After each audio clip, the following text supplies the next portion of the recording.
Ano yung tamang dosage ng drops for nasal and eyes ng ating mga pets? Meron kasing nagtanong dito sa aking mga post. Hindi ko lang talaga mahanap kung nasaan na siya. Pero guys, ito yung dosage niya. 2 to 3 drops per eyelid.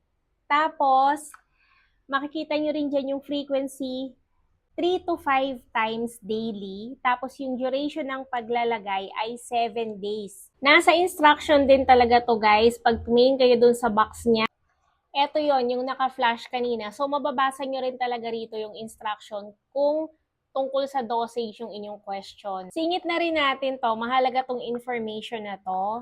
Nakakatulong siya as antiviral, antibacterial, reduce eye discharge, and reduce nasal discharge ng ating mga pets. Pero sa nose, hindi po nyo siya papatakan ha. Sa eyes din po yung patak, hindi sa nose. Kasi hahatchingin yung alaga nyo. Okay, check nyo na lang yung yellow basket dyan para maka-order na rin kayo.